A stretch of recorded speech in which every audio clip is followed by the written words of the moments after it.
What's up, smart homers? My name's Aaron, and today I want to show you 10 different home automations that you can try out in your home.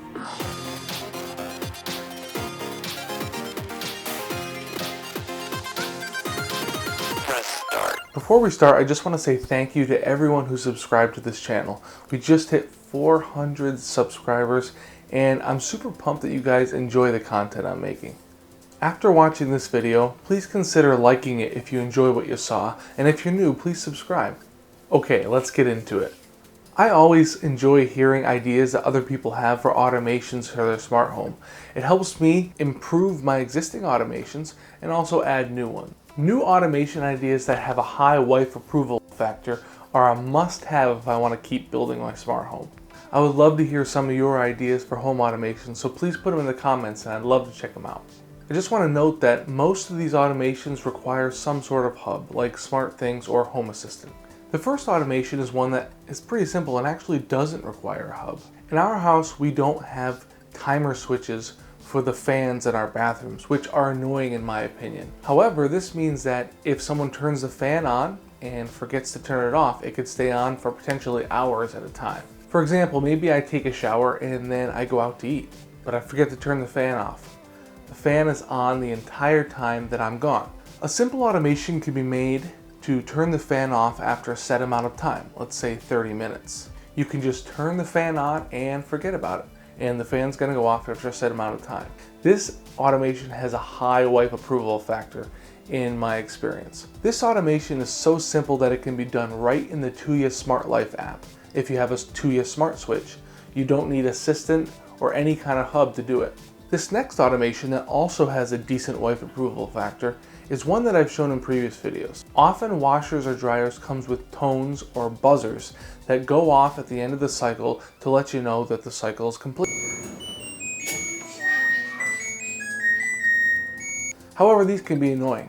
First, if they're close to where your kids sleep and your kids are having a nap, they're gonna get woken up by this alarm. Secondly, if they're too far away from where the normal living space is, you may not hear them. A good solution is to have an alert that plays on your phone telling you that the laundry cycle is complete. You can create an automation that not only alerts you on your phone, but also plays an audio alert on an assistant speaker of your choice. The dryer has stopped. A way to do this is to use a power monitoring plug to monitor the power usage of the appliance. Getting a little history of the power usage can help you determine when a cycle is complete, when the power drops below a certain threshold for a certain amount of time. When it determines the cycle is complete, it can send a notification to your phone as well as an audio one to an assistant speaker. In a previous video, I showed how this can be done with SmartThings, but it can be done with Home Assistant as well, and much easier. For this automation, I used a Zen 15 smart plug for each appliance. Another power monitoring automation that's nice to just set and forget is monitoring the status of your freezer. If you have a chest freezer in your garage and you keep a lot of food in there, you want to make sure that that freezer stays on and doesn't somehow fail and turn off, ruining all the food in your freezer. An automation can be written to send a notification to your phone if the power that the freezer is drawing drops below a certain threshold or goes to zero for a certain amount of time. You could also monitor the cycling of the freezer to determine how efficient it is and determine if there are any issues with the freezer itself. This next automation is one that I've only done in Home Assistant. I'm really not sure if you can do it in SmartThings since I kind of bailed on SmartThings after I got Home Assistant. Occasionally the garage door is left open. This is a problem because obviously you're letting bugs in and you're letting cool air out during the summer or heat out during the winter. I've created an actionable notification in Home Assistant that lets me know if the garage door has been left open for longer than 10 minutes. The notification has an action button on it that allows me to tap it to close the garage door if I decide that I want it closed. Let's say I'm working on a project in the garage and I leave to go to the hardware store and forget to close the door. I'm on my way to the hardware store, or maybe I'm actually there, and I get a notification on my phone. You've left the garage door open. I can simply tap the button on the notification and the garage door closes. Or if I have to leave it open for some reason, I can just swipe it to dismiss the notification. You can also have this notification appear if everyone leaves the house and the garage door is left open. If you want to know more about setting up actionable notifications in Home Assistant, there's a video by Everything Smart Home that goes over how to set them up in both iPhone and Android. I'll leave a link to it in the description. It's very easy to follow. Another pretty similar automation is one that alerts you when a door has been left open. In the summer, the kids sometimes run out the door and forget to close it on their way out. I made an automation for each exterior door that lets me know if a door has been left open for 10 minutes. I've also set up my wall-mounted control panel in my kitchen to display the status of all the exterior doors, so with a glance I can see if any of them are open. My previous video was a step-by-step guide on how I set up this wall-mounted control panel in Home Assistant. I'll leave a link in the description if you want to check that out. So this next automation is probably one of the most useful to me and is one I use every single day. Most smart homers probably set scenes in their various smart home automation platforms to take place at certain times of day or when certain actions happen.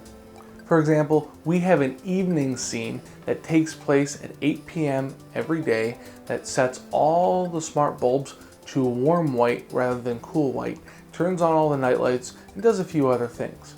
When we go to bed, we want to trigger our nighttime scene, which turns most of the lights off and does a few other little things to set us up for going to bed at night. Since we don't go to bed consistently at the same time every night, we need a way of triggering this automation when we go to bed. To do this, I've placed an NFC tag on my nightstand and have an automation that is triggered when I place my phone down on the nightstand. It may not seem like it's a lot easier than just opening the app and pressing a button, but it's actually really smooth just to set your phone down and the scene takes place. The only issue I have with this automation is that your phone has to be unlocked in order to trigger an automation from an NFC tag. For security reasons, phones don't let you have it locked and also be using NFC. And before you leave comments, yes, I have considered switching to a smart button, but you gotta replace those batteries, and with an NFC tag, no batteries required, and the price is way less. NFC tag automations can be triggered from both Android and iPhone, but it really depends on which hub you use that determines how difficult it's gonna be.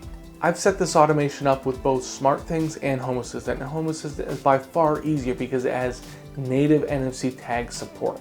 If you want to see how to set NFC tag automations up with SmartThings, Smart Home Solver has an excellent video on how to do that. I'll leave a link to that in the description as well. So another automation that I started using pretty recently is an automation that lets me control my window air conditioning unit with my Nest thermostat on the wall. I only have central air conditioning for cooling on the second floor of my home, so I have to have a window air conditioning unit in the first floor. I installed the window AC unit into the window in the first floor, but I wanted a way to control that with a thermostat on the wall so I didn't have to control it as a separate device. The GE air conditioning unit I bought is HomeKit compatible, so I was able to tie that into Home Assistant using that integration. Once I set it up in Home Assistant, I then created an automation that would tell the air conditioning to come on based on the set point and the actual temperature read by the thermostat on the wall that's used for heating only. When the measured temperature of the Nest thermostat is higher than the set value of the Nest thermostat, I have the air conditioner come on. This automation actually works really well, and now I don't have to think about the window unit as a separate unit from the rest of my heating and cooling system. I'm very pleased with this one. Another climate type automation that's similar to the one I just described involves the humidity in your home. In the winter, our house becomes very dry and we often run a humidifier to add some moisture to the air. To help control the humidity, I put the humidifier on a smart plug and then created an automation that would turn the humidifier on when the humidity dropped below a certain set point. I measured the humidity using my Nest thermostat. I was able to set this automation up in both Home Assistant and SmartThings because both of them have Nest integration. I then created another automation, of course, to turn off the humidifier when the humidity reached a certain level. Now all I gotta do is remember to refill the humidifier when it gets empty. Alright, the next one involves media. If you've ever used the PLEX media server, you know how awesome it is. And if you haven't, you are missing out.